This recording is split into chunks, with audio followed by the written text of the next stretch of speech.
હીરા વેપારીની ઓફિસમાંથી હીરા ચોર્યા।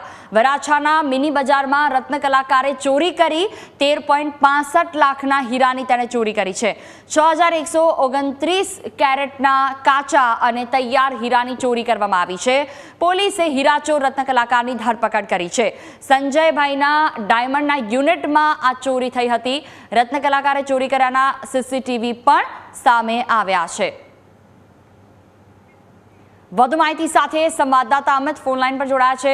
જી અમિત, એક તરફ રત્ન કલાકારો પાસે કામ નથી, મજબૂરીમાં ચોરી કરવામાં આવી, પરંતુ જે રીતે આ આખો કિસ્સો સામે આવ્યો, કેવી રીતે ખ્યાલ આવ્યો કે કર્મચારી જ હતો જેણે ચોરી કરી? શું વિગતો?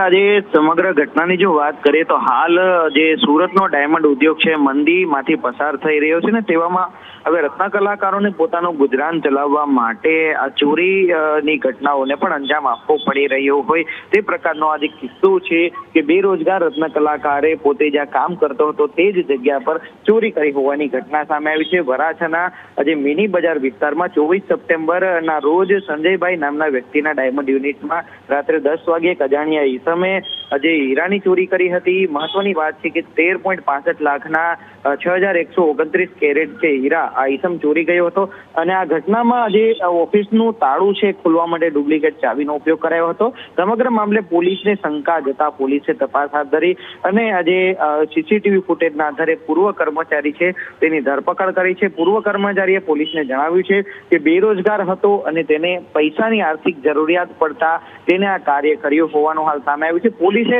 તમામ જે હીરાનો મુદ્દામાલ છે તે જપ્ત કર્યો છે અને આજે પૂર્વ કર્મચારી હતો રત્ન કલાકાર તેની ધરપકડ કરી છે। પરંતુ આ એક હીરા ઉદ્યોગ માટે આ માઠો કિસ્સો કહી શકાય, કારણ કે જે રત્ન કલાકારો વર્ષોથી આ ઉદ્યોગ સાથે જોડાયેલા છે તે જ રત્ન કલાકારો હીરામાં આવેલી મંદીના કારણે હવે ક્રાઇમ કરવા તરફ પણ આગળ વધતા ખચકાતા નથી, કારણ કે ઉદ્યોગમાં મંદી છે અને સતત રત્ન કલાકારોને બેરોજગારીનો સામનો કરવો પડે છે। બિલકુલ, તમામ જાણકારી બદલ આભાર।